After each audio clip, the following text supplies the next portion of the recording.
Coming in at number 5, we've got a vampire coffin. Say what? The resting place of an undead bloodsucker? In this museum?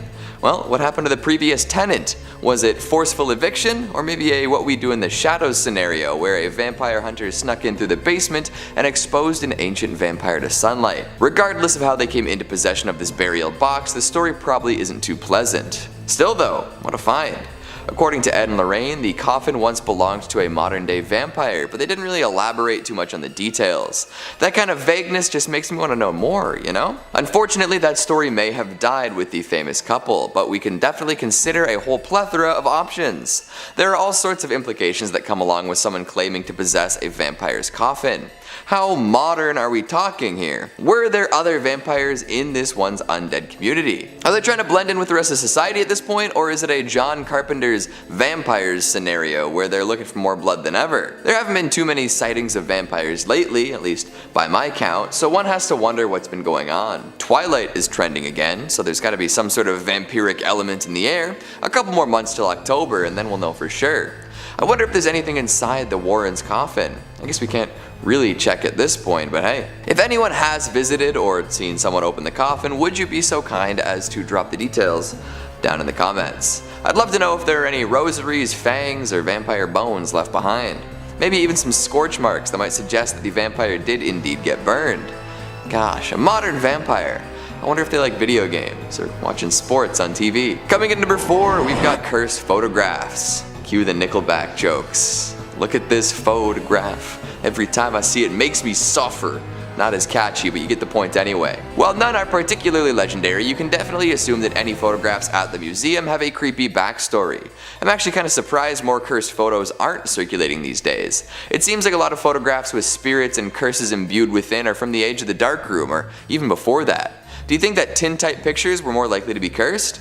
I suppose there was the good old practice of death photos. Plus, plenty of folks got included in family photos, even post-mortem, because the experience of having your picture taken was so rare. Folks have a lot more opportunities to snap pics of their friends and family these days, so images of corpses made up to be more alive are probably less common, at least as far as I know. The internet is a deep and dark place, and I'm sure there are folks who would pay top dollar for something like that taken with a mirrorless DSLR. Oh boy. Back to the museum though, there are entire walls covered in creepy old photographs. It kind of feels like a haunted house attraction at a theme park sometimes, now doesn't it? We've got brides with their faces totally obscured, white dress and all. Are those flowers symbolic or something? I guess we can't really know. Images of sinister looking men in hunting garb adorn the walls as well, making folks wonder what their story might be. Sullen-faced children looking past the camera, images of demonic figures, questionably dark photographs of things difficult to make out the works. To look at these photos is one thing, but to have one in your home is something else entirely. Thankfully, they're at the museum and not for sale. However, there is the good old theory that photos of the photos might bring the effects of the curse wherever they're viewed. So like the shadow doll, you might be done for just by looking at these pictures of pictures. Maybe consider investing in some holy water or seeking out the advice of a paranormal expert.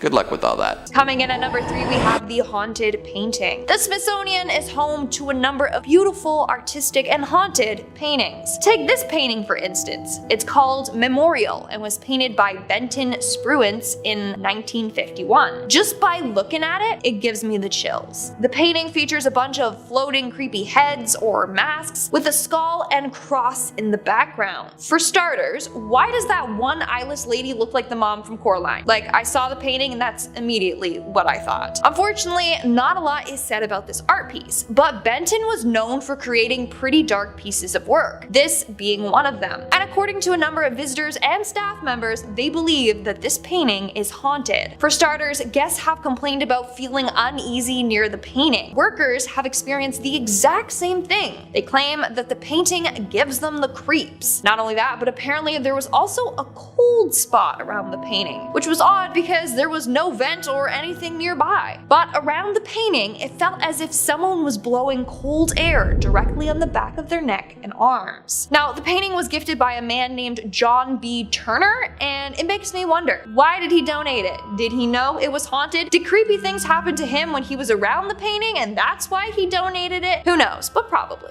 but who knows. In our second spot, we have Abraham Lincoln's gold watch. That's right, Honest Abe's watch is on display at the Smithsonian. So this watch was purchased in the 1950s from George Chatterton, a jeweler in Springfield, Illinois. And it's a very beautiful pocket watch. In fact, Lincoln's watch is said to have one of the best grade movements in England, and is still apparently in working order. On top of that, that 18-karat case is one of the best quality ones made in the US. What's also cool is that on the inside of the watch, there are inscriptions of people's names. Basically, watchmaker Jonathan Dillon got the watch and was repairing its timepiece. He decided to unscrew the dial and engrave, and I quote, April 13th, 1861. Fort Sumter was attacked by the rebels on the above date. J. Dillon. And he also engraved, "Thank God we have a government." Why? Because at that exact moment, he found out that the Confederate forces had fired on Fort Sumter, so he carved it in. And then in 1864, a second watchmaker, L.E. Gross, signed his name. And at another point, someone etched Jeff Davis inside. And Lincoln carried it around without a clue of the inscriptions inside of the watch. Incredible. The watch was actually given to the museum in 1958 by Lincoln Isham, the great-grandson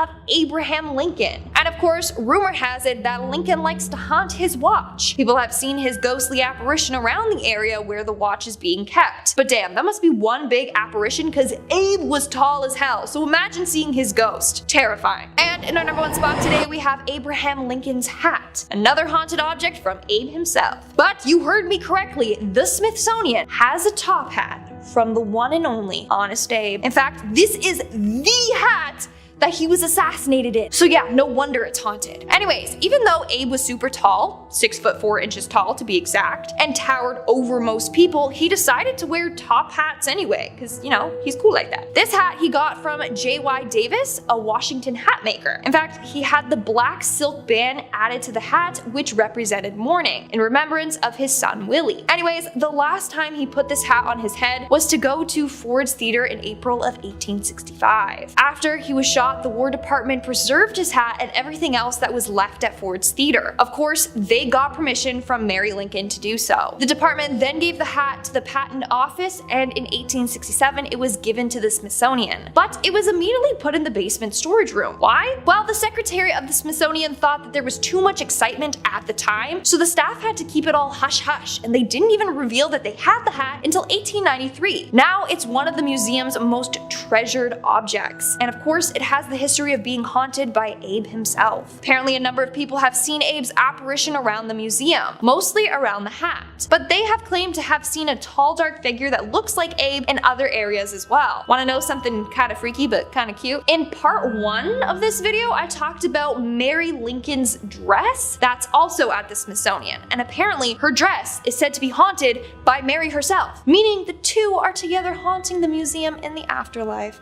Oh, kind of sweet, right? Starting off this countdown, we have the Weeping Woman. The Weeping Woman, better known as La Llorona, is a terrifying part of Mexican lore. According to this legend, which varies depending on who's telling it, basically, long ago there was a woman named Maria who married a rich man. The couple had 2 lovely children together, but at some point their marriage went downhill and he spent less and less time at home. And when he was home, he would only pay attention to one of his kids. Eventually, Maria found out that her husband was cheating on her. She was then overcome by grief, and one version claims she drowned her 2 children, but then immediately regretted it. So she cried out, "Oh, my children," or "Oh, my sons." In another version, she drowned herself afterwards as well. So she is now banished to purgatory on Earth until she finds her lost children. Legend goes on to say that she can be seen floating over bodies of water, crying or weeping as she searches for her lost children, which gave her the name the Weeping Woman. Others believe that she will kidnap and attack other children or cheating husbands. Both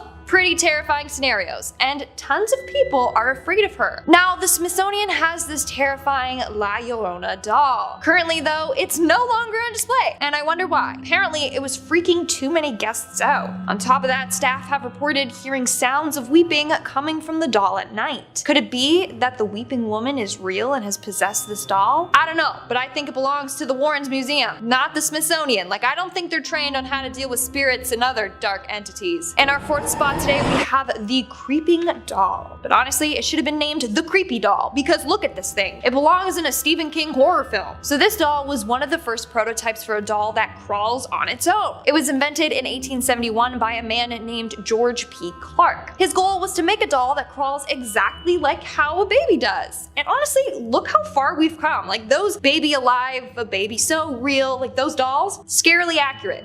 Anyways, so the doll's head, arms, and legs were made out of painted plaster. From there, they were hinged onto a brass clockwork body. The doll then moves forward by rolling along on two toothed wheels. But honestly, it just looks like a creepy robot baby. So not only is this doll terrifying looking, but then it slowly just creeps along. Watch out, this thing will haunt you in your sleep. And honestly, it doesn't surprise me that it's possibly haunted. Staff workers have seen this thing creeping forward on its own. Others have claimed to hear sounds of children laughing or crying near it. Just keep this thing far away from Annabelle, okay? Imagine the damage she could do with those bad boy wheels. Coming in number 3, we've got demonic masks. Masks hold such rich meaning all across different cultures. The obscuring of one's face can cause so many things to happen, both good and bad. There's the classic idea that once a person puts on a mask, they will finally act as their true self. Others know that masks can protect folks from recognition, whether that means from other humans or paranormal entities that want to take something from you. On stage and in day-to-day performance, masks are associated with deception and hiding one's identity. So when they're used in dark rituals or other haunted rites, they may be inhabited by things other than people. Take a walk around the museum and you will find a treasure trove of creepy and disturbing face coverings. Uncanny Valley inhabitants of the highest order, these creations of rubber and paint can really be upsetting to look at for too long. Red-faced demons, dirty hags, strange screaming mouths, and more. A lot of them remind me of classics from Halloween 3 and Goosebumps, two mask-based experiences that shaped my childhood in ways we can't really get into today. Don't put any of them on, for nobody knows what might be dwelling within. Could be a nice spirit, or even better, nothing. Although there's always the risk of a malevolent demon waiting within, eagerly anticipating the moment an unsuspecting victim dons the mantle. Maybe stick to medical masks for now. No demons should be waiting in there, plus you'll keep all your droplets to yourself. Coming in at number 2, we've got the Tombstones of Children. Yes, you heard that correctly. The Warrens had a collection of grave markers meant to sit above children who passed on. Now, in their defense, apparently these had been collected after they exorcised some demons raised through satanic rituals. The tombstones were not originally moved by the Warrens, but by those who would perform these dark deeds. The Warrens simply took them to the museum after all was said and done, likely in an attempt to prevent others from using them in further rituals. Definitely a strange collection to have, all things considered. Is there something about a child's tombstone that makes it extra potent for ritual use? I wonder what the rationale is behind that, other than sounding extra taboo. And finally, at number 1, we've got a haunted brick. On its own, a brick doesn't seem so bad. It's just a bit of dried clay, that's all. But this brick is special. It was taken from Borley Rectory, also known as the most haunted building in England. This home, built for the rector of the Borley parish, had gained quite a bit of notoriety before burning down and being demolished. After it was built, many claimed that it was haunted by a number of spirits. These claims multiplied when a paranormal investigator published an account of his visit in the Daily Mirror. From there, many more folks decided to see what all the hype was. People claimed to see little Victorian boys roaming the grounds, only to disappear without a trace. Cars have been assailed by phantom thumps, and ghost lights shine brightly in their mirrors. But why would a building built for a rector be haunted from day one? Well, there's an ancient rumor that Borley Rectory was built upon the same grounds that the Benedictine monastery once stood. It was here that a monk and a nun partook in a forbidden relationship, eventually culminating in their untimely deaths. Since then, their presences have been felt all over the grounds, causing bells to ring without anyone around, recording equipment to malfunction, candlesticks to be thrown, and animals to be spooked. The rectory and the monastery are gone now, but the Warrens did procure a piece of the famously haunted place before it fell. One has to wonder how much haunted energy is still imbued in this brick. Would you be willing to pick it up? In at 5, Frederick Remington Museum. Located in Ogdensburg, New York, this museum was built in 1810 by David Parrish, before eventually being occupied by American painter Frederick Remington, who would later die in 1909, in the house. His home would later go on to house his most notable artworks, opening its doors in 1923, remaining open to this day. Now, with a house that has seen a lot of death, it's not crazy to believe that it is housing many a spirit that is yet to pass on. Now, according to museum director Laura Foster, the most prominent entity residing in the museum is that of Madame Ameriga Vespucci, a woman from the 19th century who was reputed to, I quote, to be won in a game of cards, aka killed. Now, in March of 2015, a psychic medium Frida Gladel conducted a walkthrough of the museum. She noted that although there was no full-time spirits lingering within the bricks, she did in fact encounter a lot of residual energy within its walls, including that of a woman believed to be Vespucci, who informed the investigators that it was not cards that killed her,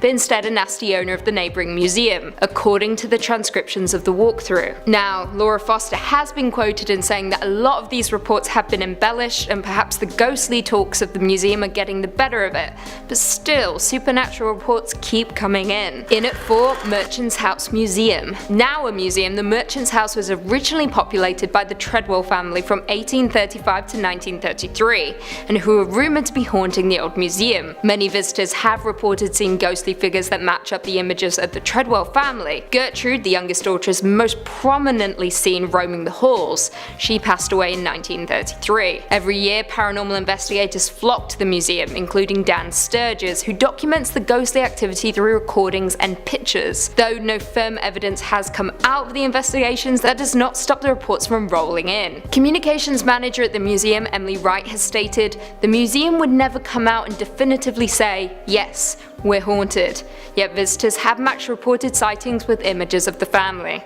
Very creepy. Coming in number 3, we've got the Shadow Doll. Now, we've all got a particular cursed doll in mind when it comes to the Warrens, and now she's the star of a major motion picture franchise, so it seems that she's always going to come in first. But there is another doll at the museum that should elicit at least the same amount of fear. That's right, I'm talking about the Shadow Doll. This thing is downright butt ugly. Like, Annabelle as an OG Raggedy Annie is kinda creepy, and they had to make sure they punched up the creepiness with some porcelain features and unnerving eyes for the movie. But if they made a movie featuring the Shadow Doll as is, I think they might actually have to make it less creepy. For real. I don't know if big movie theater chains would allow something like this on their screens. Feels like something out of a snuff film, maybe a low-budget exploitation flick. Nobody's looking at this and saying, oh yeah, I want to watch a whole movie based on this thing. Worse yet, the Shadow Doll seems to carry a much more terrible curse than most. Plenty of cursed dolls require you to be in the same room as them in order for the worst of the effects to hit you, but the Shadow Doll just needs you to view a picture of it to generate risk. Just looking at it means there's a chance it'll visit you in your dreams and kill you there, Freddy Krueger style. And based on looks, I don't think it would make it fun like Freddy does. It would just be brutal and upsetting. Goodness gracious. Coming in number 2, we've got the Pearls of Death. These are known for their outrageously dangerous powers. They might just look like a nice set of pearls waiting to be adorned by the fanciest of folk, but be warned, the glamour is not worth the price. And I'm not talking about how much you pay for them. No, it is not money that these pearls want, it is your life. Owners of this particular string of aquatic orbs have complained time and time again of the necklace constricting around their throat and choking them. According to the first woman to adorn herself with this luxurious item, she felt as if she was being strangled as soon as she put them on. She attempted to take them off, but was unsuccessful. Panicked, she rushed out to request help, and it took multiple people yanking on the string to finally set her free. Since then, people have been very reluctant to wear these pearls. Some believe that a Satanist or black magic worshipper cursed the necklace before it was given to the unfortunate woman. Kinda like the opposite of a holy person blessing an object. How fun. I wonder if we got a priest in there, whether they could cancel out the curse. I suppose not too many people are willing to test whether or not the pearls are still strangling. And finally, at number 1, we've got Annabelle, the Warren Museum tenant who needs no introduction, the mistress of the glass case, the shadow clawer of college boyfriends, the mega million movie star herself, Annabelle. What a classic cursed doll. Honestly, I'm sure the museum could liquidate most of their other objects and still have a similar crowd come by if they just kept Annabelle. Legendary. She looks a little different in real life than in the movies, although I'm sure this is true of any movie star. We've already discussed her Raggedy Annie appearance, especially compared to the more porcelain figure in the flicks. However, this doll makes up for a lack of spooky looks with a plethora of terrifying tales. After being gifted to a nursing student, Annabelle started acting strange. She'd move around the house on her own and leave little notes to the girls living there. Eventually, she would attack and strangle the boyfriend of one of the students, leaving them desperate for help. The Warrens soon arrived and whisked the doll away. However, they seemed to know just how wretched and terrible she could be, and as such, they locked Annabelle away in a holy box. This seems to keep her at bay, but who knows? Someday she could break free once again. Coming at number 5, we've got the Satanic Idol. Now, Satan is usually quite a controversial figure. In the past, any mention of the name would have been associated with something terrible, especially as satanic panic swept the nation. Why won't anyone think of the children, right? We love to assign weird moral values to stuff to ensure our political weight can be thrown around, but I'm getting off topic. These days, the jury is out on Satan. Many folks love the guy and worship him as ardently as anyone else would worship their deities. Some say he's a more forgiving figure than plenty of other gods and demigods. However, this idol doesn't seem to be associated with that end of the satanic spectrum. This one comes from the bowels of hell and brings with it misfortune and terror, or so they say. Let's take a look at this interesting oddity. With a misshapen horned head, piercing blue eyes, and a strange, unnaturally slim body, this doesn't necessarily look like the powerful demon most folks would assume is Satan. Artists can take liberties with the things they create, so don't write it off simply based on its looks. Apparently, a young hunter had been scavenging through the woods in Connecticut when he stumbled upon this cursed idol. He didn't really know what to do with it, but he took it along just as well. Soon after coming into possession of this horned artifact, he ran into an old man in dark robes, one telling tales of doom and horror. This, of course, spooked the hunter, who discussed this interaction with his friends. Eventually, after some sleepless nights and anxiety, he was put in contact with the Warrens, who came by to evaluate the idol. They deemed it haunted indeed and took it off the poor guy's hands. I'm sure he was very glad to be free of it. Ed and Lorraine strapped the devil thing in and brought it back to their museum, where it still remains. So if you ever get a hankering for some devil worship or really want to look into some Gollum-esque blue eyes, you know where to go. Just be careful. That cloaked man in the woods is said to have been a worshipper of Satan, using the idol in dark and terrible rituals. I'm sure it's safe in the museum, but who knows? Coming in number 4, we've got the toy monkey. What is it about old school toys that makes them so creepy? Like, at some point in history, every single toy maker decided it was time to stop making them look that way and move on to much cuter, cuddlier, cooler, and overall less frightening things. Maybe tastes changed, or folks just collectively woke up to the fact that they were letting their kids play with nightmare objects, but regardless of the reason, I'm glad we've left these designs in the past. Dredging up these figures makes for some good spooky times though, right? Take this toy monkey for example. Would you buy your kids something like this these days? I'd wager no, and for good reason. Not only is it unsettling to look at, plenty of similar monkeys have been featured in the spookiest of scenes across Hollywood, but there's a lot of dark energy imbued in this particular monkey. The one at the Warrens Museum is said to carry a terrible curse. Hell, it was even featured in Annabelle Comes Home. So what does a little monkey have to do to earn such a reputation? Well, this one seems to stalk people, torment them, and then kill them. Oh no. Imagine this thing suddenly appearing in your life one day, then as time went on it started popping up in places you know you didn't leave it. Little monkey cymbals might be heard crashing in the middle of the night, and disembodied shuffling can keep you from sleeping. All that's creepy, but it's still just a toy, right? Hold up. Did its eyes just glow? That is some monkey business I want no part of. But hey, at least this one in particular is locked away and not to be recirculated into the general population of antique monkey toys. Well, for now anyway. Coming in at number 3, we have the Demon House Staircase. The original staircase from the Gary Demon House is said to be so haunted that construction crews walked off the job and refused to come back after its installation. Set back in a dimly lit corner, the wooden staircase rests on a layer of dirt extracted from the location famous for demonic activity. The Demon House was located in Gary, Indiana, and was unfortunately home to the Ammons family. It was said to be a portal to hell, and the demons seemed to emanate from beneath the stairs. The same stairs displayed at Zapps Museum. There were reports of demonic possessions, a child levitating, and many other disturbing events. The family's matriarch, Latoya Ammons, had to undergo multiple exorcisms as a result. It was so bad that even the local police department and social services were convinced of its purported hauntedness. There are things in this world that we will never fully understand, like why Zach decided to buy the home plagued by demonic entities. He did shoot his documentary Demon House there, where he investigated the haunting. It must have left an impact on him because the house has since been demolished and the stairs continue to haunt Zach's museum. Coming in at number 2, we have the Devil's Rocking Chair. This sinister chair is linked to a very famous investigation done by Ed and Lorraine Warren, and its story serves as the plot for the Conjuring The Devil Made Me Do It. Zach actually purchased this chair for $67,000 just hours before the death of Lorraine Warren.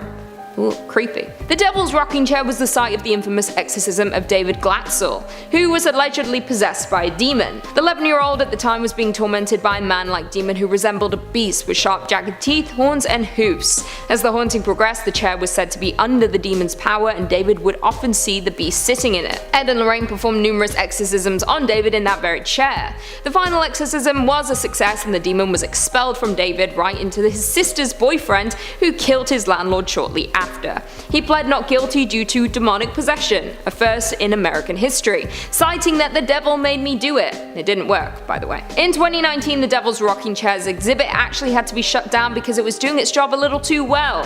6 different people shared the same disturbing experience with the chair. They all had bouts of uncontrollable crying, and one even collapsed above it. The museum having adverse effects on visitors isn't anything new, with ambulances having to be called in the past, but this was the first time in the museum's history that an exhibit had to be shut down. And finally, coming in at number 1, we have Divik Box. In the number 1 spot is known as the most haunted object in the world, the notorious Divik Box. According to Jewish mythology, a Divik is a malevolent spirit that's said to haunt and possess the living, and the Divik Box is home to the evil entity. This wine cabinet is so haunted that it actually served as inspiration for the horror film The Possession. The Divik Box first became a sensation when it was listed on eBay, along with an extensive ghost story attached to it. After some owner hopping, it came into Zach's possession. Shortly after the Divik Box arrived in the museum, holes allegedly began to appear around the haunted cabinet. A downtown Las Vegas marketing executive also apparently witnessed a black cloaked apparition pass through the exhibit's door while doing a private tour with Zach. This haunted relic is no joke. Even Post Malone was apparently cursed by the Divik when he visited the museum with Zach himself. After touching Zach's shoulder, who was resting his hand on the box,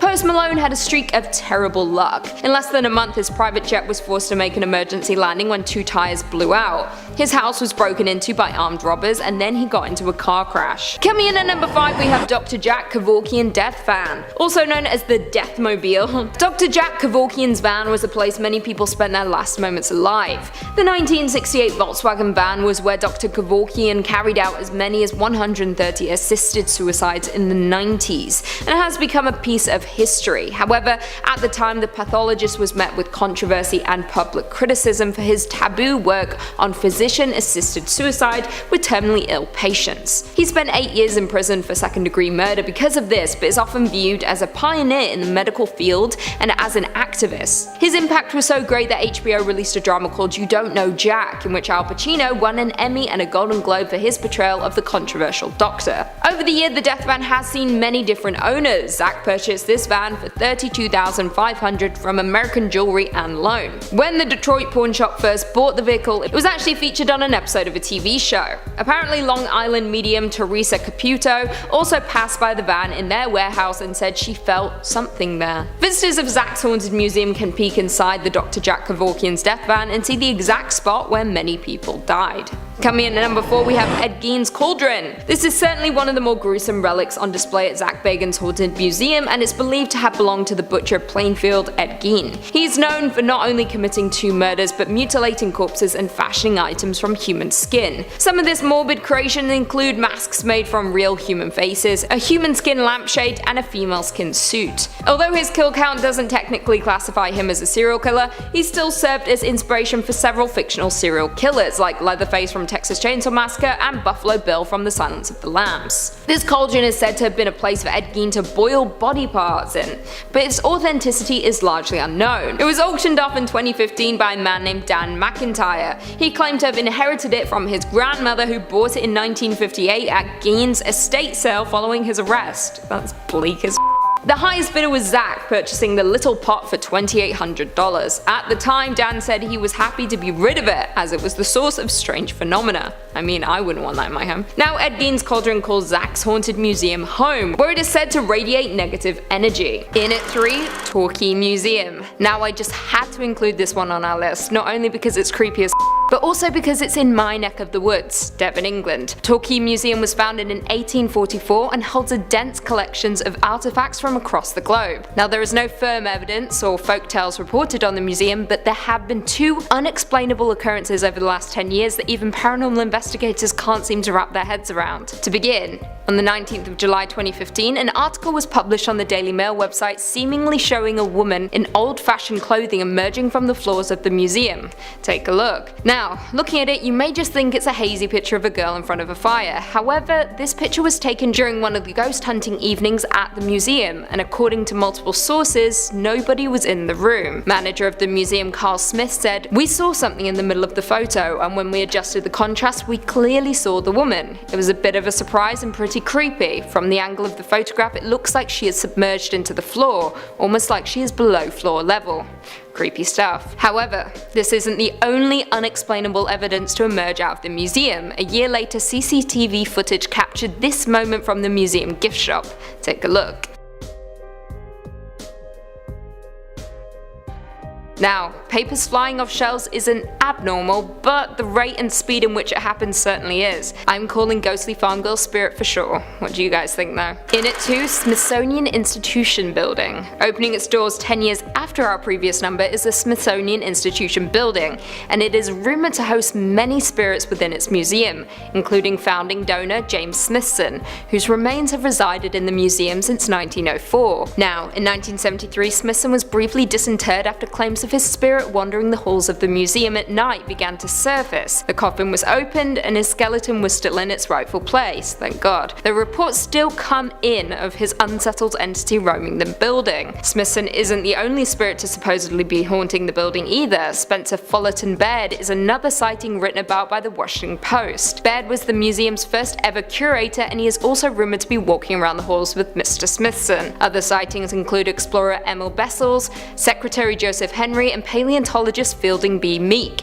who died in one of the castle's towers with his cat. Have you been to the Smithsonian? If so, have you seen anything otherworldly roaming the halls? Crying for help, perhaps? Let us know. And finally, in at number 1, the Cleveland Museum of Art. Not only a world-famous art museum, but the museum located in Cleveland may now be the most notable for housing the spirit of Claude Monet, the infamous French Impressionism painter. If you don't know, Monet had a distinctive look, a full salt and pepper beard, and would typically be pictured wearing bowler hats. So when reports started rolling in of staff spotting a man that resembled that description surveying the museum, people got interested. After a new installation arrived at the museum named Painting the Modern Garden, Monet to Métis, a staff member snapped this shot of a man that looks frighteningly similar to Monet, overlooking the new installation. Now, many have accused the museum of setting the picture up themselves in order to draw on the public. However, with the museum's history of ghostly residents, it seems unlikely. Former museum director William Mathewson Milliken has known to be spotted from time to time wandering around the museum, as well as the subject of the painting Portrait of Jean-Gabriel de Thiel at the signing of the Treaty of Vienna by oil painter Jacques-André Joseph Aved. They've also been noted to be spotted observing their own likeness in the picture. There are far too many reports to go on, otherwise we'll be here all day, but I highly suggest you look into the ghostly accounts from the Cleveland Museum of Art. Truly creepy. Starting off this countdown, we have Mary Todd Lincoln's dress. This beautiful dress was once owned by Mary Todd Lincoln, Abraham Lincoln's wife. It's a beautiful purple velvet dress with satin and lace detailing. She wore this dress during the Washington winter social season in 1861 to 62. But here's the thing. After her husband's death, Mary went into mourning for a long period of time. In fact, she stayed in widow's clothes up until her own death in 1882. So she had no use for this dress anymore. So she gave this dress and some of her other items to her family members. This dress was given to her cousin Elizabeth Todd Grimsley. In 1916, Grimsley's son sold the dress to the Smithsonian's First Ladies Collection. And now, apparently, it's haunted by Mary Todd herself. People have heard weeping when they have been near this dress. On a number of occasions, they have actually seen Mary Todd Lincoln's apparition by the dress. Thankfully, she means no harm. But if you think about it, it's quite sad. Even in the afterlife, she's still mourning over the loss of her husband. Hopefully, she can eventually find peace and reunite with him. Moving on to number 4, we have the Smithsonian. One of the most haunted items in the Smithsonian is the museum itself. It is haunted by a number of ghosts. As a result, they actually offer ghost tours on location for people interested in the paranormal. On a number of occasions, workers have seen past Smithsonian scientists who would work on the collections there. But the most active ghost is that of the Smithsonian's first curator and second secretary, Spencer Fullerton Bard. Almost all of the night guards at the Smithsonian have seen his ghost wandering the halls. They see him gliding through the halls, people try to talk to him, and then he disappears into thin air. Then you have the ghost of Secretary Joseph Henry that also likes to show his face around town. According to the night guards, they said, and I quote, "Henry is often seen fully clothed in the garments he wore in life, walking through the exhibits before returning to his post. His post being the statue the museum has in place for him." Dude, what in the night of the museum is this? Seriously. Then you have the countless unidentified entities that also haunt the halls. These are just like black shadowy figures people have seen in passing. At least it seems like these ghosts mean no harm. Like, sure, it's kinda spooky, but at least they aren't malicious. Also, hit that thumbs up button if you want to see me go ghost hunting at the Smithsonian. I'm down. I'm down. Coming in at number 3, we've got the Museum of Torture Instruments. Now, we just wrapped up talking about well-preserved bodies, now let's take a look at some mangled and destroyed ones. I know for sure that if I got tortured to death, I'd be coming back to make the life of whoever did it a living hell. Put me in an Iron Maiden, guess what's playing at 4 AM, full blast every night. Throw me in a rack, you'll be hearing my screams until you go deaf. Burn me alive, good luck ever escaping the smell of incinerated flesh. I've got to imagine it would be the same for all sorts of folks. Dying in a terrible fashion does not make for a peaceful passing. So of course a museum full of the most malicious objects to ever grace the planet would be home to a few specters. Finding a home in Prague, the Museum of Torture Instruments has over 60 torture devices on display for the whole family to enjoy. From the flesh-singeing gridiron to some stranger options like the Spanish tickle torture, you can treat your eyes to humanity's darkest hits. And it's not just the magnificent machines themselves, there are also wax figures of poor saps about to lose their lives to make it all the more real. Is that crying I hear? Coming in at number 2, we've got the Museum of Death. Back in 1995, J.D. Healy and Catherine Schultz would write letters to serial killers. Often they would even get a note or two in response, maybe even some artwork. Then they would put all these deadly dastards' work on display. Eventually these exhibitions became so popular that it was decided that they would populate a whole museum, and so it went. In San Diego's purported oldest mortuary, the Museum of Death was opened. Over time, the museum has collected all sorts of different trinkets and oddities related to death and the people that cause it. Healy and Schultz even tried to acquire stuff from the Heaven's Gate cult suicides. The publicity resulted in them being evicted from their mortuary museum and moving to Los Angeles. The halls are full of fascinating and freaky things, ranging from baby coffins to the previously collected serial killer artwork to the purported guillotined head of a notorious French serial killer. Every year they host a Black Dahlia lookalike contest with categories for both pre and post-mortem. It's hard to imagine a place so obsessed with death not having a ghost or two to call their own, especially back when it was hosted in a mortuary. So if you ever find yourself looking at Jack Kevorkian's drip suicide machine and see something appear in the periphery, maybe back away slowly and try not to acknowledge it. And lastly, at number 1, we've got John Zaffis's Museum of the Paranormal. John Zaffis is a second-generation paranormal researcher with over 40 years of experience. He's been all over the world looking for ghosts and demons and other unnatural phenomena.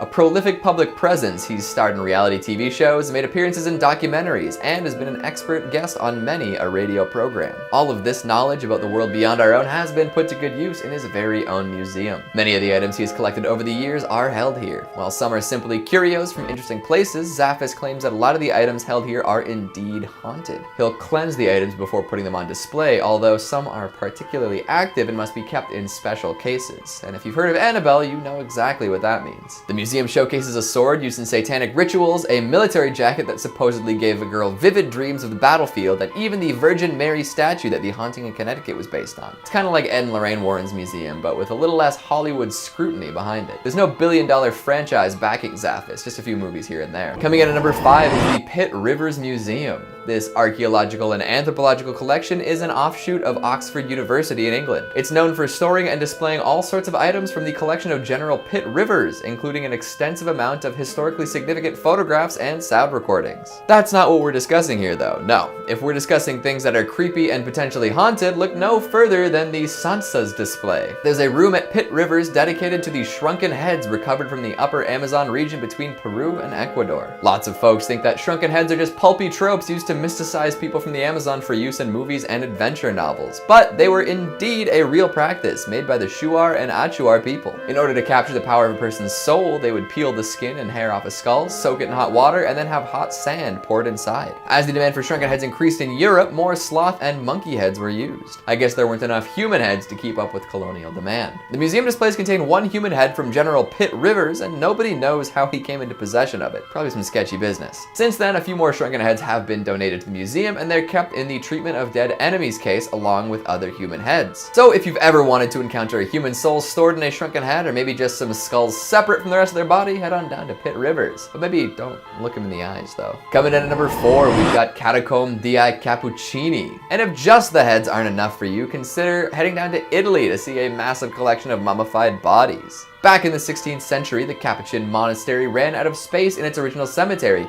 leading the monks to excavate crypts beneath. After mummifying a few friars, it became somewhat of a status symbol to be entombed in the catacombs, with many folks asking to be preserved in fancy clothes. In fact, for a long time, the catacombs were maintained through donations from relatives of the dead. Bodies would be displayed prominently as long as money was flowing, but if donations stopped, they would be moved to less easily viewed areas. Eventually, thousands of mummified bodies were put on display, organized by signifiers like class, gender, and profession. Nowadays, the catacombs are open to the general public, so anyone with an interest in preserved people can head out and see. Photography is strictly prohibited, and grills have been put up to prevent people from tampering from the deceased. But if folks were concerned enough to have their bodies dressed up and displayed, I would say they're more likely to stick around to make sure that it happened, right? In a tomb full of thousands of preserved bodies, there's gotta be a few ghosts circulated to make sure everything's the way they'd like it to be. Number 3 on this list is the Thirsk Museum. Located in Yorkshire Museum, this tiny little quaint museum is the last place you would expect to see something haunted. Enter in the Busby Stoop chair. Museum Crush says, Yorkshire drunk, criminal, and coin counterfeiter Thomas Busby murdered his father-in-law and fellow counterfeiter Daniel Aughty in 1702. Busby was arrested at the local inn and sentenced to death by hanging. According to legend, he laid a curse on his favorite chair at the inn, saying death would come soon to anyone who dared sit in his seat. After his execution, his remains were hung in a gibbet from a stoop at Sand Hutton Crossroads, now the location of the Busby Stoop Inn. The inn and surrounding area were said to be haunted by Busby's ghost, but one chair there in particular had developed a rather sinister reputation following a string of tragic accidents. Second World War airmen who sat in the chair were said to never return from their missions, and the chair also linked to several road accidents and fatal illnesses. In 1978, the inn's landlord removed the chair to Thirsk Museum just a few miles down the road. The chair is now suspended high above the ground at the museum to ensure that no unassuming soul can ever fall foul of its curse again. It's been hung there, unmoved, for 40 years. I've looked into this chair further, and for a while there, it really was that if you sat in this thing, you were going to die. It wasn't going to happen in a year from now or something like that either. Like, we're talking about pretty imminent death here. Number 2 on this list is the Natural History Museum. The Natural History Museum is one of the most complete museums in the world, and being so complete, it obviously has to include a cursed item. Museum Crush says this apparently cursed gem was owned by 19th century polymath Edward Heron Allen. So powerful was its curse that he eventually decided to have it stored away in a bank vault inside 7 locked boxes with a note of warning to anyone who dare handle it. Heron Allen also left strict instruction not to remove the amethyst until 33 years after his death. The curious story surrounding the stone says that it was stolen from the temple of the god Indra during the Indian Mutiny by Colonel W. Ferris, an officer of the Bengal Cavalry. After Ferris's health deteriorated and he died, the cursed amethyst was passed on to his son, who suffered a similar bout of bad luck and eventually gave it to Heron Allen. After facing a string of health and financial misfortunes, Heron Allen made several attempts to get rid of the stone, but they all proved unsuccessful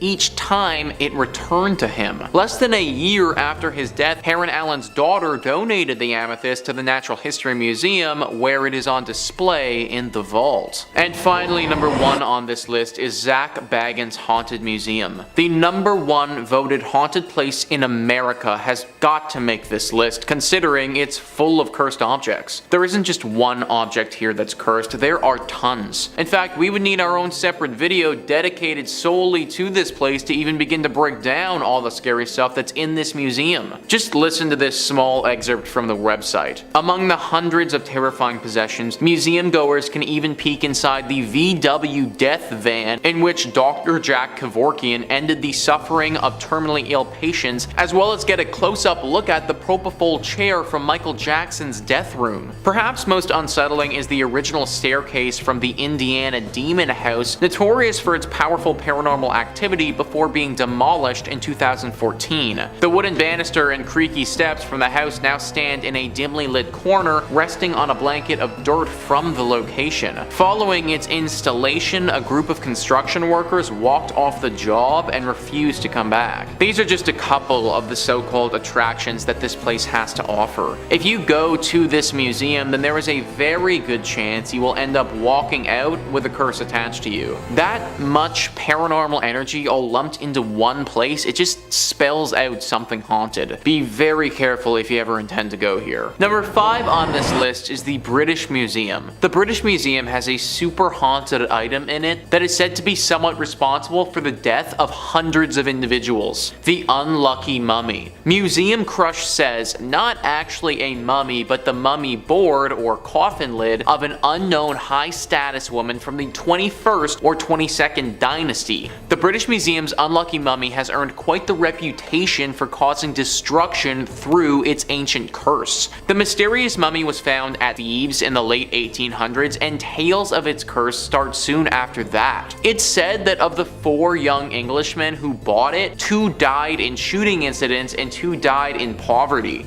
A string of illnesses, accidents, and deaths following this are said to be attributed to the mummy. One of the most astonishing rumors surrounding the mummy's curse is that it caused the sinking of the Titanic with the loss of more than 1,500 lives. One of the victims on the Titanic was journalist William Thomas Stead, who was one of the first to pen articles about the mummy's curse. Survivors from the disaster recall Stead telling stories of the ominous artifact over dinner, and as the mummy's sinister reputation grew, people even began to believe that its presence on board caused the disaster. Now, I will say this, there was no actual record of the mummy being on the Titanic. I mean, think about it. If it was, then how could it be in the museum right now? It would be at the bottom of the ocean. So we know that it was never actually there, but that didn't stop it from cursing the boat all the same. It's believed that Stead carried this curse onto the ship, and that the telling of these stories are what ultimately cursed the ship to begin with. Almost as if bringing up the mummy multiple times in a row unleashed its power. For my sake, I really hope that this isn't the case though. Pretty sure I've talked about this mummy a few times before on this channel, and if this is like a Beetlejuice thing, like say it so many times and then it happens, then I could be in for some trouble.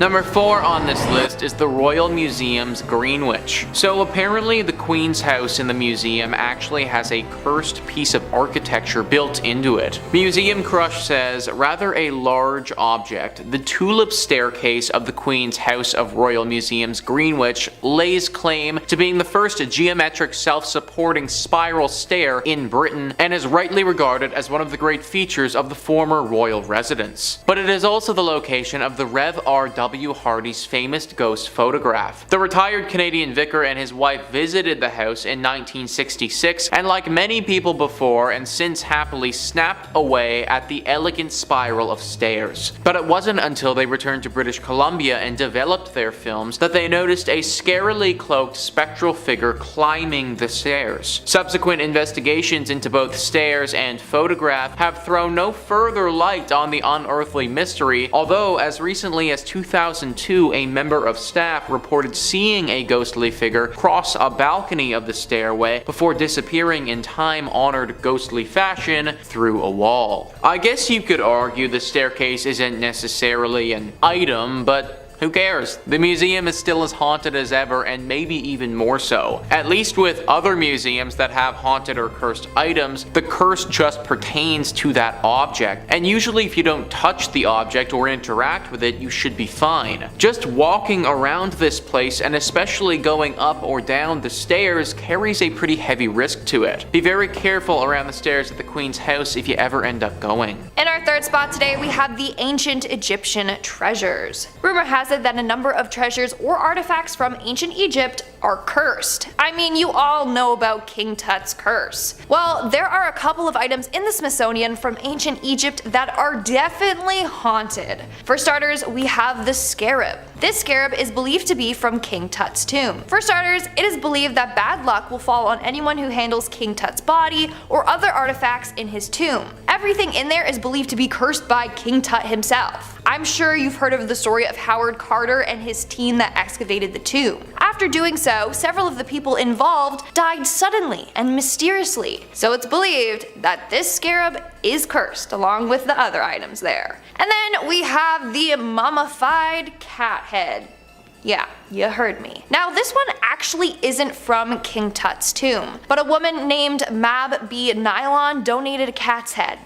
Yeah, just the head. Who knows where the body is? Hey, maybe she kept it for herself and it's on display in her house. I'm not gonna judge. Anyways, this creepy thing is a preserved mummified cat's head wrapped in linen. Inside contains a real cat skull. Well, according to a number of workers, they have seen a ghostly cat apparition move around this display. This damn ghost cat is probably out looking for the rest of its body. This cat has also been seen wandering the halls and in several other exhibits as well. Moving on at number 2, we have the Black Aggie. This all started back in the 1800s when a woman named Marianne Hooper Adams, known by her friends as Clover, sunk into a terrible depression. As a result, she drank some of her photography developing chemicals and took her own life. After her death, her husband commissioned a sculptor to make a memorial statue of her. It was named the Adams Memorial, and later Black Aggie. But because of how it looked, people called it Grief, and that's when this creepy legend surrounding it was born.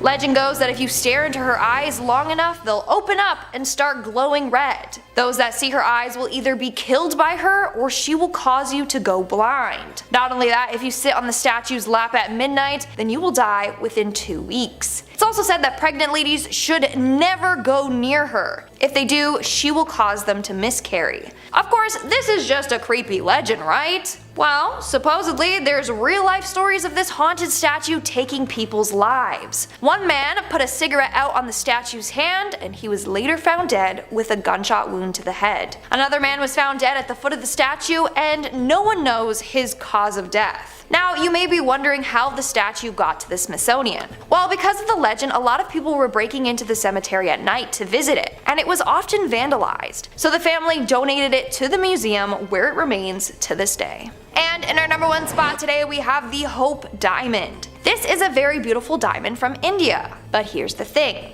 It was stolen from India, and then a curse was placed on it. Back in 1792, the Hope Diamond was part of a Hindu statue. It was one of the idol's eyes. And then somebody went in and took the 115-carat diamond out. Upon discovering that the diamond was stolen, priests put a curse on it. The curse was said to affect anyone that put their greedy little paws on it, which turned out to be a lot of people over the years. And guess what? Bad luck befell to every single one of its owners. It's said that the man who stole the diamond shortly came down with a raging fever and died shortly after. Legend continues on saying that his body was ravaged by wolves. Continuing on, King Louis XIV bought the stone and had it recut in 1673. He died of gangrene, and all his legitimate kids kids died early on in life. Then we have Marie Antoinette. Apparently she wore it as well. And we all know how bad things ended for her. Another story involved an heiress named Evelyn Walsh McLean. She bought the Hope Diamond and everyone around her started to die mysteriously. First it was her mother-in-law,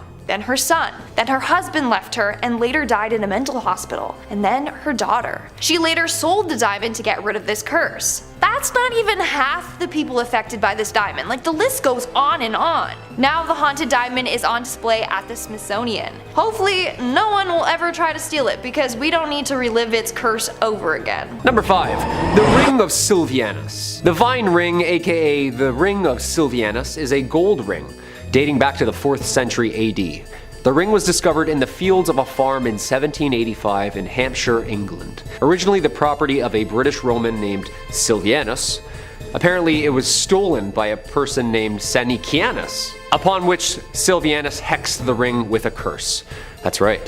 In 1888, the owner of the property wrote about the ring in a history of his property, which is now a National Trust property. The ring went on display there in April 2013, where it's been ever since. Oddly, in 1929, during excavations of the site of the Roman Temple of Nodens at Lydney Park, archaeologist Sir Mortimer Wheeler discovered the now apparent curse that goes with said ring. Consulting shortly after with one J.R.R. Tolkien. That's interesting. The ring is apparently much larger than most rings as well and was perhaps made to be worn over gloves. The band of the ring has 10 edges. Among it is the goddess Venus engraved, along with the saying, "Live in God." Yeah, that's pretty awesome. The lore goes, while at the temple Sylvanus' gold ring vanished. Believing the thief to be an individual named Sanicianus, Sylvanus demanded supernatural justice. And at the Temple of Nodens, crafted and carved a hexed tablet known as the Curse Tablet, or Defixio. On the tablet, he wrote, quote, "For the god Nodens, Sylvanus has lost a ring and has donated 1/2 of its worth to Nodens. Among those named Sanicianus, permit no good health until it is returned to the Temple of Nodens."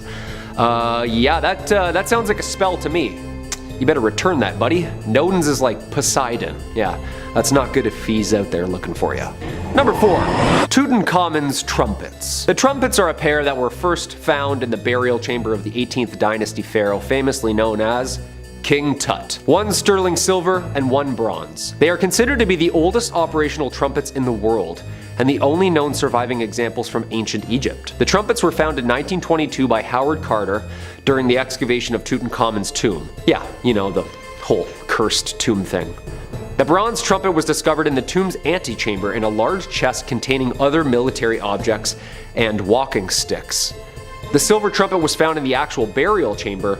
Both are engraved with decorative images of the gods. Similar looking trumpets feature in Egyptian wall paintings that are usually, but not always, but most associated with military and war. Silent for more than 3,000 years, the trumpets were played for a live audience of 150 million people through a BBC broadcast live in 1939. And then World War II happened. Because apparently the curator of the Tutankhamun collection at the Egyptian Museum says whenever someone blows into it, a war occurs. The same thing happened in 1967 and the 1991 Gulf War when a student was doing research on Tutankhamun's collection and gave her a whirl. Yeah. The bronze trumpet was one of the artifacts stolen from the Egyptian Museum in Cairo during the Egyptian looting riots in 2011 and then, hilariously enough, returned weeks later.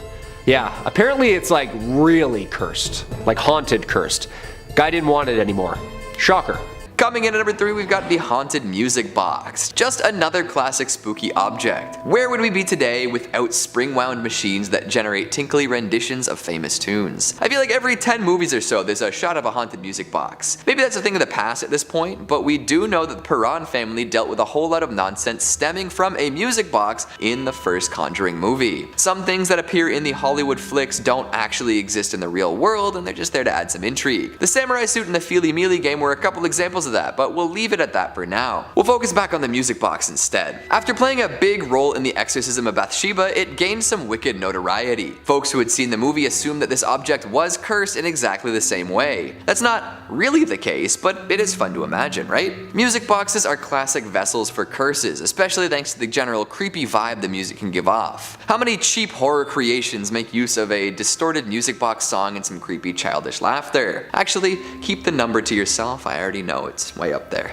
Coming in number 2, we've got the white dress. Another urban legend staple, white dresses tend to show up in ghost stories often. Murdered brides, young women gone too soon, mothers who outlive their children, the works. It's hard to pin down where the phenomenon started, but we do know that it's timeless and effective. So of course, there's a haunted white wedding dress at the Warren Occult Museum. I'd be disappointed if there wasn't. In the Conjuring franchise, this dress is said to compel any who wear it to kill their fiancé. However, that's just more movie magic. There's no such tale actually associated with the museum. However, they do display a bridal gown, veil and all, and there is a supposed story that goes along with it. It's meant to represent the White Lady of Union Graveyard in Connecticut, a classic urban legend that we've definitely touched on here before. It's the tale of an unfortunate soul who roams the roads at night, causing accidents and freaking out motorists. Apparently one time she even materialized and put a dent in someone's fender. Unfortunately, the white dress in the museum isn't actually from the White Lady or anything related to her. It's just meant to represent the legend, add a little bit of class to the joint, because who doesn't love looking at a pretty white dress? And finally at number 1, we've got the Conjuring Mirror. To cap things off, we'll talk about a particularly spooky reflective surface, the Conjuring Mirror. No relation to the actual Conjuring films though, so far anyway. This is one that has a truly terrifying story attached to it. The idea of mirrors as portals to other worlds is well documented, with different cultures around the world coming to similar conclusions about these shiny planes. People often see things they wish they hadn't in a mirror, which is especially true of the one at the Warren Occult Museum. It's said that if you look into it for long enough, you'll start to see conjured spirits. In fact, the mirror apparently does its best to conjure these spirits upon the user. The story goes that Ed and Lorraine came into possession of it after its previous owner stared into the mirror for weeks on end. For a while nothing happened, but eventually it conjured up a series of faces and figures so gruesome and horrifying the man lost his mind entirely. He was sent to a mental institution and the mirror was sent to the Warrens. Since then, people have looked into the mirror, but definitely not for weeks at a time. I wonder what would happen if someone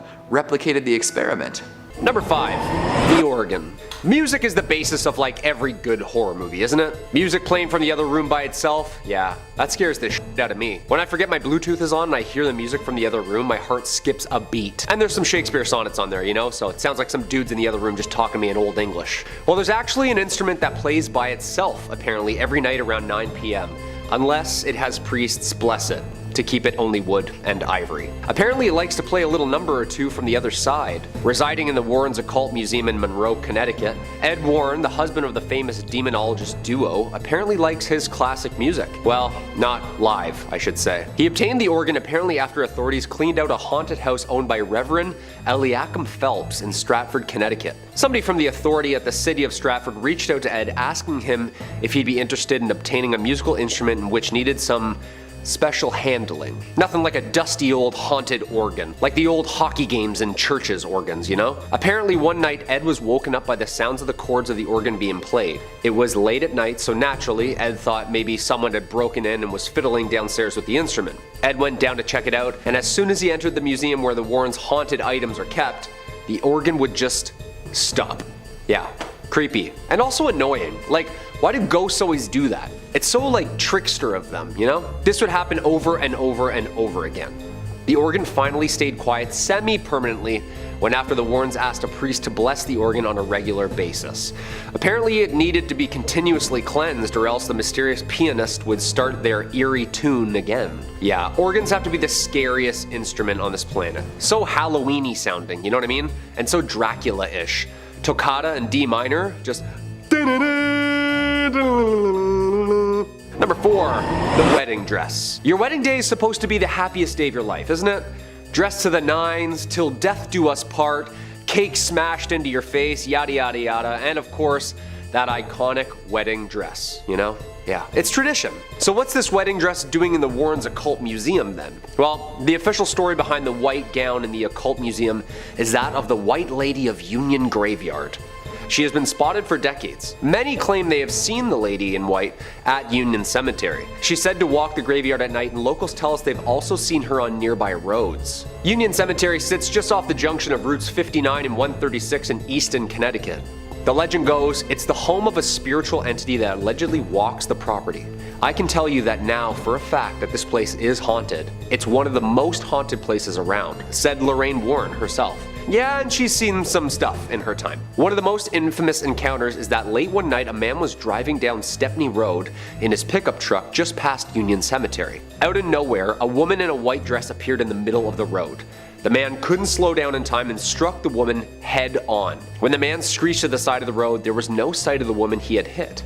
Apparently this happens more often than you think on that road. Whoever she was, apparently the couple has her dress locked in the Museum of the Occult Finds and deems it spooky enough to leave it alone. Coming in number 3, we've got some samurai armor. I'll be honest right off the bat here. This armor, as creepy and cool as it is, doesn't actually exist. Like, it's showcased briefly in the Conjuring cinematic universe, but we don't learn all that much about it. The reason for the lack of apparent backstory is simple. They made it up for the movie. Bit of a letdown, I know. But for it to have screen time, that must mean that there is a wicked tale to be told about this battle-hardened human protector. It may have belonged to a famously brutal warrior, one who took the heads of all his victims on the battlefield. Their poor, unfortunate souls doomed to reside within the carapace until the end of time. Maybe the bloodthirsty soul of the samurai himself still resides in the armor. Perhaps the suit has a different story altogether, free from battlefield use. What do you think the story is behind this fictional item? Coming in number 2, we've got some glass eyeballs. They see you. In general, old school prosthetics fall under the uncanny valley classification.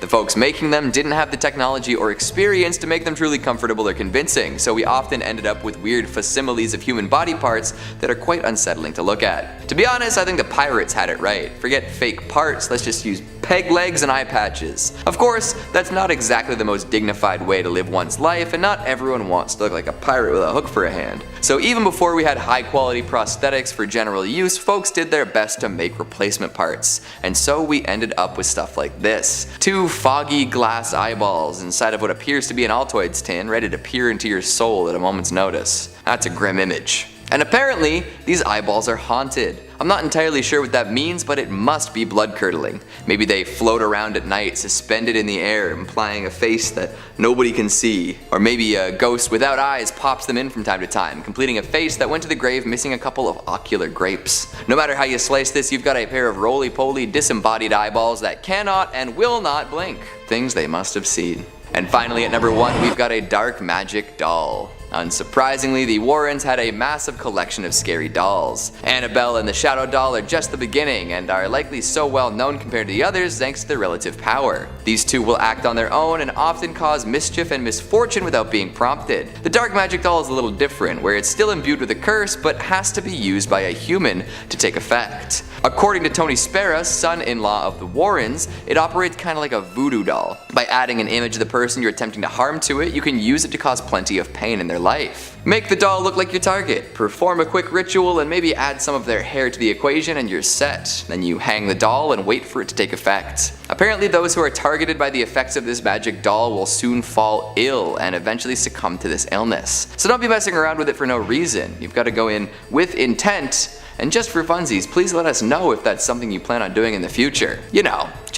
So we know. We're not worried or anything, no way. Coming in at number 5, we've got a mask of Hannah Cranna. This item isn't necessarily intrinsically linked to the famous witch, but it is done up in her likeness and inspires folks to learn more about her magical ways. And that is impressive, so we'll talk about it. Way back when, in the far-off land of New England, there once lived a woman known as Hannah Cranna. She was an individual with a particularly short temper and a tendency to demand things of her neighbors with nothing offered in return.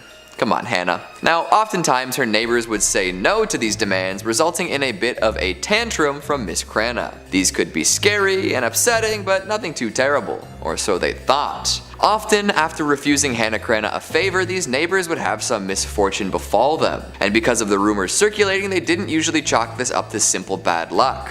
No sir, they suspected witchcraft. The idea compounded over time, especially as things seemed to get worse around Hannah. Her husband wandered off into the night and perished after falling off a cliff. This put even heavier suspicion upon Hannah, who at this point was deemed a witch by all of her neighbors. And Hannah Cranna embraced this title with aplomb.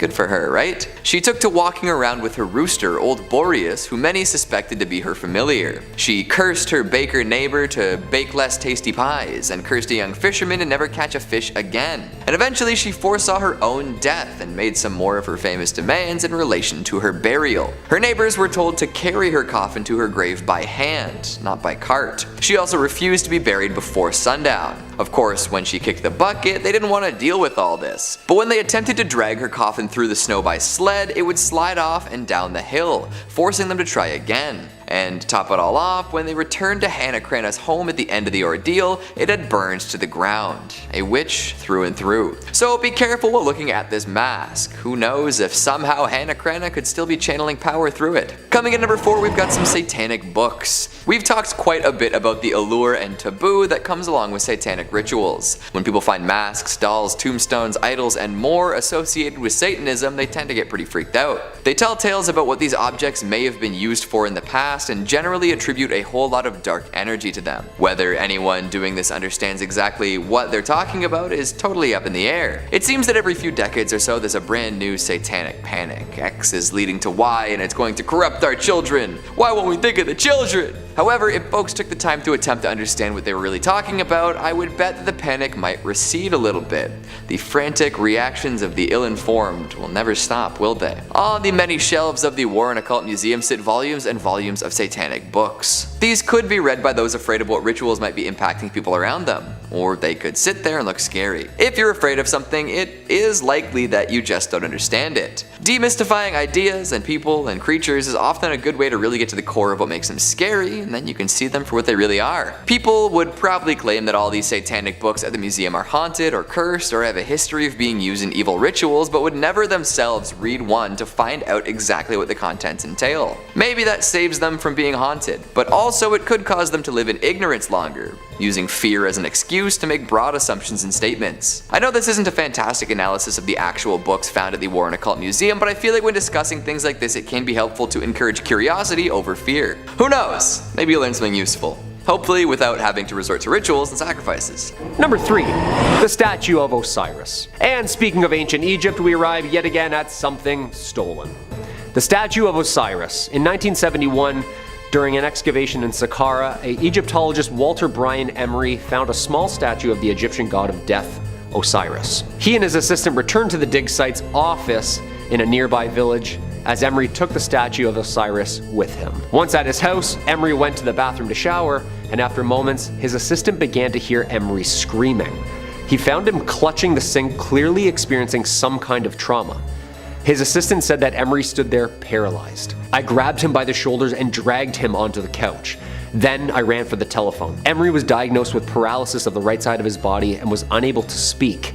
He actually died the following day. Talk about curse of the pharaohs. It's been said that there was a possession of a Canadian woman who believed her home had also become haunted by said statue. The woman gave it to the Ontario Museum, which returned it home to Egypt. Have we seen this video of said statue moving on its own? Like, this is from a Manchester museum, and this thing is just moving on its own all day. Yeah, this god's pretty powerful, and this stuff needs to be respected, you know? And returned. Like, you can't just steal stuff and throw it up in a museum overseas. Especially the stuff that clearly says in hieroglyphics, do not remove this, you will be cursed. We're uncovering more and more buried Egypt every day. Just please be respectful and leave the stuff alone after discovering and documenting it. And whatever you do, don't play any more instruments, okay? Number 2, ballista balls. Almost 2,000 stones were found during archaeological excavations in the Gamla Natural Reserve, of which the ancient Jewish city of Golan Heights used to sit. This is the site where the largest number of ballista stones from the early Roman period were found.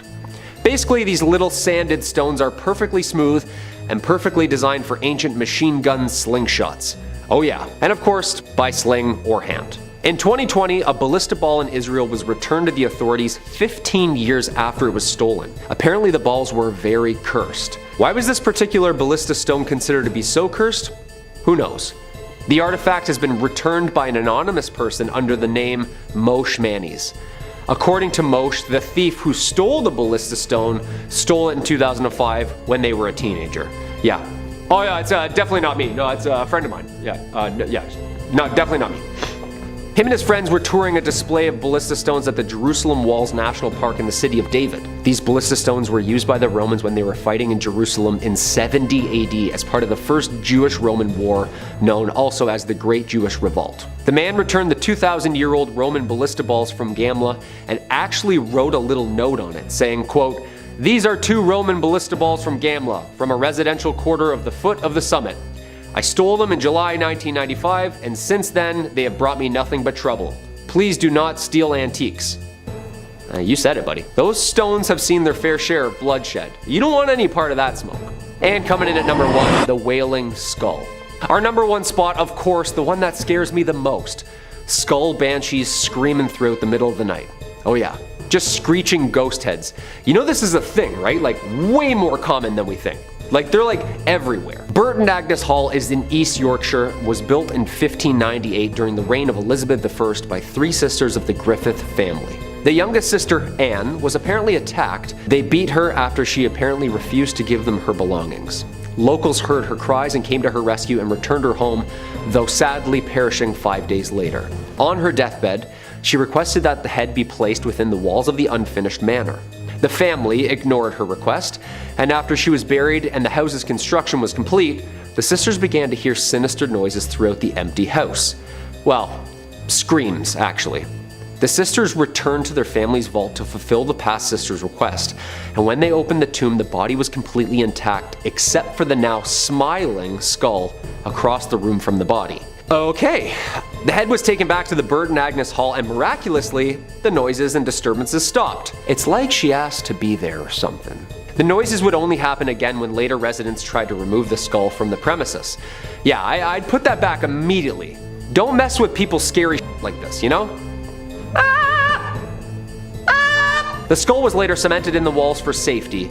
Yeah, I'd hope so. Although the noises have stopped, Anne still makes a ghostly appearance apparently on the anniversary of her death. I don't know why people go around touching things, moving them around, like leave them where they layeth, you know? Number 5, the John Zapps Museum. For someone like John Zapps, opening a haunted museum was always in the cards. It was practically destiny. Few people can claim to come from a legacy of haunted museums, but Zapps can, since he's the nephew of Ed and Lorraine Warren, America's most famous and oftentimes controversial demonologists. Growing up with a large fondness for his aunt and uncle's work, Zapps developed a love of the paranormal from an early age and saw fit to try and carry on his relatives' work after their passing, opening his own collection of haunted relics the same way that the Warrens did. And what a collection of weird relics Zapps has picked up. I'll shout out a couple of the cooler ones. The highlight for me has got to be this sword that was used to conjure black magic, and the sword is in like all of the promotional imagery, so it's gotta be pretty good. Check out this photo of Zapps where he looks like a dark wizard who's also a fantasy author. Among the blade are things like a cast iron skull that was used in occult rituals, plenty of haunted dolls and idols, an ornate elk skull thought to be used in something evil, and loads more. Zapps does point out on the website in the frequently asked questions section not to worry too much about being exposed to this stuff, as everything that's brought into the collection is blessed before taking residence. Although they do make a small warning on the website that there is a teeny tiny small chance that any residual evil might attach to you in the museum. So, I don't know, make sure to wash your hands with hand sanitizer or holy water on the way out. I can't not include this, by the way, but the website also states that if Zapps believes personally that any of the items in the museum have become too evil or too haunted to remain safe for public display, he throws it into an unspecified body of water. So if you're looking to start a collection of slightly used haunted relics on the cheap, I'd just check out the surrounding bodies of water to the museum. Now unfortunately, John Zapps' museum is currently closed. Hey, this list was about ones that had to be abandoned, right?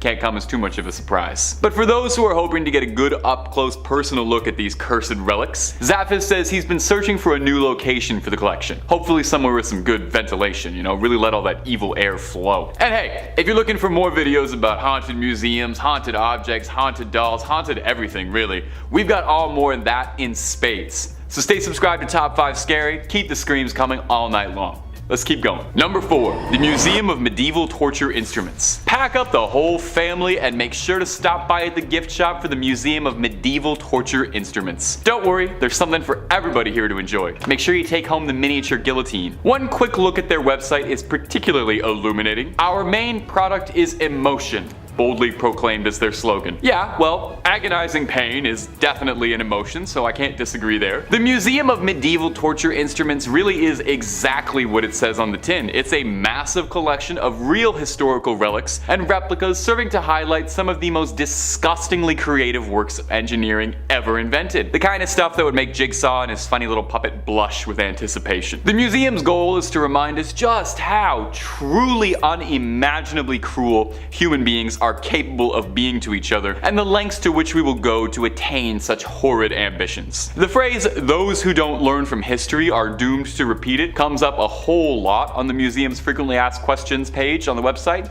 which is good. So come, learn a bit from such classics like the Rack or the Brazen Bull, so you don't accidentally end up repeating those. I don't think I can even possibly describe what either of those horrifying things do without getting this channel permanently flagged. So if you're curious, maybe take the worst Google trip of your life, or go up and visit the Museum of Medieval Torture Instruments. They've got locations all over the states for your pleasure, and there's even one in Europe, but I'm pretty sure that's a different one. The one I'm talking about right now is the American one. The one in Chicago even offers a ghost hunting tour, as some guests believe there are residual spirits tied to some of the more grisly equipment kept in the dungeons. Guests are invited to spend the night on their own accord, or with the safety of a tour guide, to try and uncover any of the spirits that are said to be still living there, including an old executioner named Thomas, who loves his work so much he just never left. Sheesh. Nearly 1,000 years and he still doesn't take a day off. Some people just love to have their nose to the grindstone, or to forcefully shove someone else's face into the grindstone, to each their own. Number 3. The Purple Sapphire. Well, not really a sapphire, but actually an amethyst. The spiky purple quartz looking thing. Hey, who said that haunted to hell items can't be precious and beautiful? Well, don't say that, because apparently this one is cursed, like cursed. The mysterious Delhi Purple Sapphire is now permanently on display as part of the Natural History Museum's vault collection of precious gemstones. The mysterious stone is rumored to have been stolen by a British soldier from the Temple of Indra, the Hindu god of war and weather, in Kanpur, India, during the Indian Mutiny of 1857. It was brought to England by Colonel W. Ferris, whose family then supposedly suffered many financial and many health problems. I love how financials first. The stone was given to Edward Heron Allen, a scientist and writer, in 1890, who claimed to have started having bad things happen to him and those who were lucky enough or unlucky enough to see or hold it. He came to the conclusion it was hexed with a curse, and eventually decided to have it stored away in a bank vault inside 7 locked boxes with a note of warning to anyone who dare handle it. Allen warned that the Delhi Purple Sapphire is cursed and is stained with blood and the dishonor of everyone who has ever owned it. Weary of its alleged powers, he kept it locked away in 7 boxes and surrounded by good luck charms. He also left strict instructions not to remove the amethyst until 33 years after his death. It's very specific. Heron Allen's own daughter was forbidden under every circumstance to even touch or handle the stone, which, half a year after her father's death, she donated the amethyst to the Natural History Museum, where it's on display today. Okay, so his own daughter donated this thing. She didn't even want it. That's a little spooky. Now, I mean, he was a writer, and writers can exaggerate sometimes, but not giving it to his own daughter and her not wanting it at all after his death?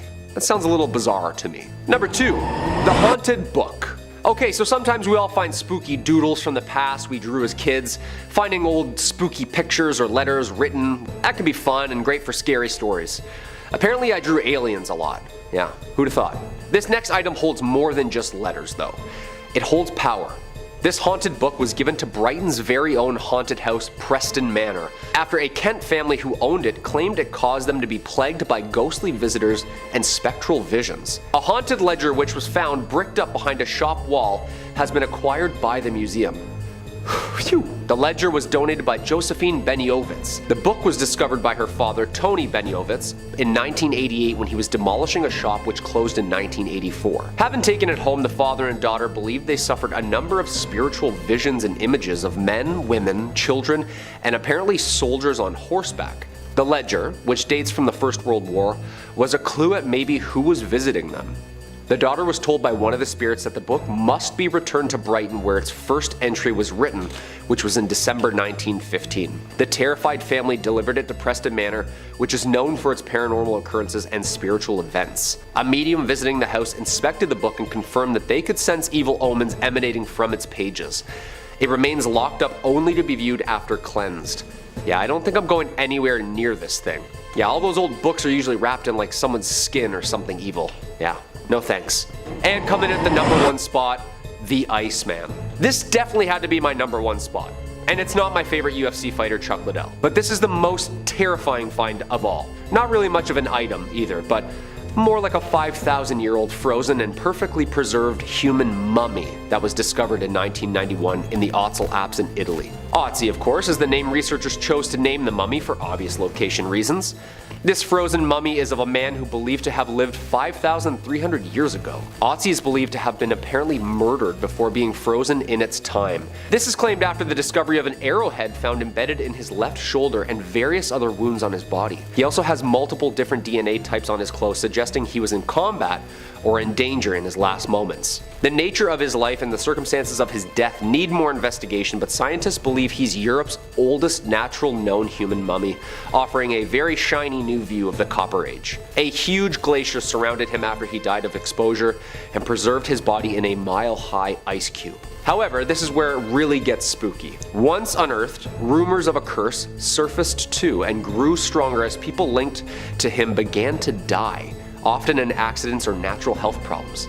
All in all, so far 7 deaths have been tied or loosely related to Otzi's de-thawing, including forensic pathologist who was killed in a car accident en route to give a speech about Otzi the Iceman, a mountaineer who died in an avalanche, a hiker who discovered the Iceman on a hike with his wife and later perished after falling down a treacherous path. A molecular archaeologist was found dead in his home after he was finalizing a book about Otzi. The head of the forensic team died of a heart attack, another discoverer died of a brain tumor, and another researcher perished of multiple sclerosis. Yo, say what you will about curses if you believe them or not, when people start dropping all involved in this one find, there's gotta be some sort of otherworldly connection going on here. Whatever the case may be, this find is one of the most scientifically precious and also one of the most spiritually terrifying. Should we study this mummy some more and unearth more mysteries of the past, or should we risk the lives of those who study it? Coming in at number 5, we've got the organ. Thankfully, it's not an internal organ or anything like that, although, to be honest, I'm not so sure that would be any more creepy than this haunted musical instrument. Organs always tend to have a spooky sound to them, whether it's that classic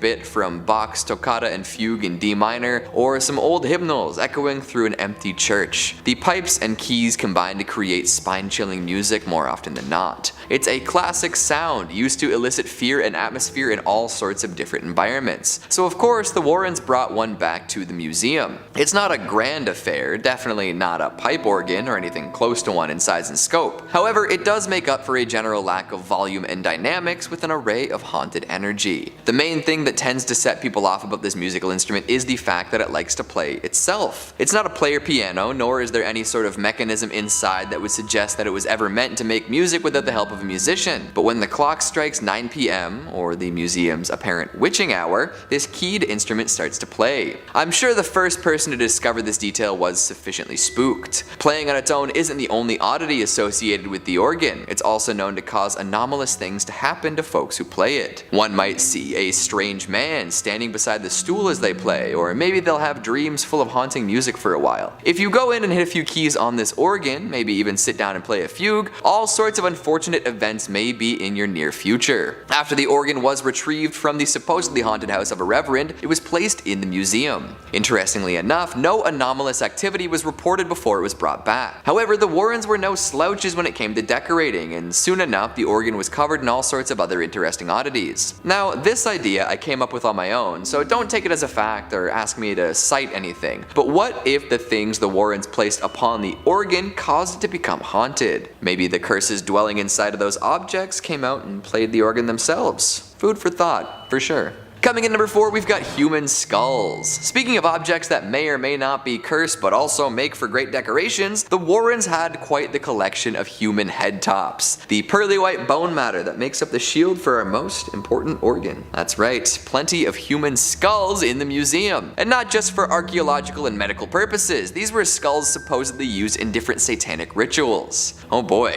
There's one in particular that stands out thanks to its interesting coloration and decorations. The eye sockets are painted bright pink and really pop, and some of the teeth are a yellowy gold, and there is a large star adorning most of the skull's forehead. It's placed on an ornate stand among a plethora of other spooky knickknacks. I guess I shouldn't really be comparing a human skull to a knickknack, but here we are. Now, like I said before, the human skulls accumulated by the Warrens were supposedly used in satanic rituals quite a few times. I can't really elaborate on exactly what that would look like, but the fact that they were there means that it's possible the skulls are now cursed. The demons contacted during said rituals could have left some sort of residual energy in and around the skulls, especially because they did originate from humans. Folks have been terrified of satanic rituals for ages, often using them as shorthand for scary, morally depraved activities. We might not be able to figure out exactly what happened with these skulls, but they definitely hold some sway over folks who might visit the museum. It's morbid, it's creepy, and it smacks of the paranormal. Just hope that this kind of thing never ends up happening to your skull. Or you know what, maybe you'd prefer that the top of your head ends up in a museum. That's one way to stick around for a while, right? Number 3, the Penang War Museum. I think it's a very good sign that your museum is a friendly, welcoming place. If you Google it and the first results are an article called The Horrors on Ghost Hill, and a listing for an IMDb episode for a series called I Wouldn't Go There, featuring your museum. It's either really hurting or really helping the tourism there. Well, if those warning signs weren't enough to deter you, enter the Penang War Museum, my little ghouls and goblins. It's been described as one of the most haunted spots in Asia, flat out. The Penang Museum is built atop the grave of an old army fort built by the British in the 1930s, but was taken control by the Japanese in the late 30s in World War II, and used to house prisoners for as long as the prisoners lived, which was usually not very long, if the site of the guillotine is anything to go by. After the end of the Second World War, the place had become totally abandoned, until it was retrofitted to become a museum, and serve as a reminder of the grim reality of war and its costs. The whole place kind of has this eerie, abandoned ghost town vibe as you walk through tunnels and old bunkers, serving to try and replicate what it would be like to actually work and spend time in a place like this while it was functioning. Given the very grim nature of the content and the site itself, which was home to so much bloodshed, death, hatred, and all the worst parts of our souls, it's no surprise that the museum has an infamous reputation as a spot for paranormal activity. Guests have reported seeing strange sightings, unusual shadows, and feeling chills as they walk through the bunkers. But all of this begs the question, would ghosts even be scarier than the actual truth of this place? Now, I've never been, but from what I was looking at and gathering for this, it seems to me like the true horror of the Penang Museum is that it's a reflection of some of the worst parts of the human experience. A reminder of what happens during wartime and what people do to one another. This place doesn't need stories of spirits. It's haunted enough as is by the memories that will forever be tied to it. Number 2, the Mutter Museum. Mutter is the German word for mother. That's your fact for today, so you can tell your Mutter that you learned something from this video. Well, this isn't a museum for moms or about moms, although they're more than welcome to come. The Mutter Museum in Philadelphia isn't quite like the other museums on this list. It's not particularly known for being paranormal or haunted, but rather it's a collection of medical oddities and curios all arranged behind cabinets in a very clean, professional manner. It's not known for vengeful spirits or anything walking the halls, but rather just home to an incredible amount of very creepy things in jars. Every picture of the place looks like something out of a mad scientist's lab, a background of a B horror movie set, that one weird place from that one Harry Potter movie, maybe I'm remembering that wrong. Amputated limbs float in jars next to organs, fetuses from all sorts of animals you can imagine, and more bones than you could possibly shake a femur at. They got skulls of all kinds. They got skulls for days. They got an entire wall dedicated solely to the skulls of criminals, and all sorts of broken skulls in disarray, eaten by tumors or other lovely diseases. If you're looking for skulls, they have got skulls. They've got a collection of famous remnants, Albert Einstein's brain if you want to see if some of that rubs off on you, Grover Cleveland's famous tumor. Well, we all love Grover Cleveland's tumor. Pack the whole car up. Let's go see that. You know, fun stuff. Now, guests who visit the Mutter Museum do pretty frequently complain of feeling dizzy and uneasy while wandering through the collection, but whether or not that's because of some poltergeist or spiritual influence, or because you're wandering through a 6,000 square foot room looking at hundreds of brains, bones, and disembodied organs in jars, is up for some debate. I know just reading about this thing already makes me feel kind of squeamish, makes my stomach feel all churny. I wonder if they have a little cafe in this one, like most museums have. You think anybody's eating there? And number 1, the Museum of Death. The Museum of Death. Well, I wonder what sort of topics they enjoy covering at the Museum of Death. I bet they have an absolutely illuminating look at pre-Raphaelite art of the late 19th to early 20th centuries. They don't? What? No, at the Museum of Death, opened in Hollywood in 1995, which was opened by a married couple with the intention to make people happy to be alive. Whew. How do they accomplish this? Do they show you pictures of whiskers on kittens and raindrops on roses? No, of course not. It's a collection of everything to do with death. Bones, skulls, coffins, ancient mortician's tools, executioner's equipment, and a whole lot more. Amusingly, the owners have said their goal is not to scare anyone with this museum. That's not what their museum is about. Now sure, they play videos of autopsies and they have footage and imagery from incredibly grisly and stomach-churning real-life true crime cases like artifacts from Charles Manson's family or some of Jeffrey Dahmer's personal effects, but they don't want to scare you. The museum is there to show death in its brutal, unedited honesty. The owners themselves describe it as a commemoration of life. And I gotta be honest, I'm making it sound worse than it is, but it definitely does sound interesting. And the grimmest parts of me are definitely more than a little curious to check it out in that morbid sort of way, because it sounds cool. Probably a great date spot to take a goth girl, I bet. The museum does kind of embrace its sort of twisted reputation and really runs with it. It hosts Black Dahlia costume contests where guests are judged on who's got the best post-mortem Black Dahlia costume, which is something. It's not thought to be as haunted as some of the other places on this list, but it does really bring out some visceral reactions in people. Apparently, it's not too uncommon for guests to demand to leave early or to outright faint while walking through the museum. The owners refer to these cases as falling down ovations, which is a very funny turn of a phrase. Now sadly, if you're listening to all of this and you're already pre-buying tickets for your next trip to LA, sadly, the museum is currently closed down. They are reopening though. They've also got a museum in New Orleans, since their collection of macabre knickknacks is so large it couldn't be contained to just one spot. When it reopens, I recommend you get out as soon as you can. It's a once in a lifetime experience.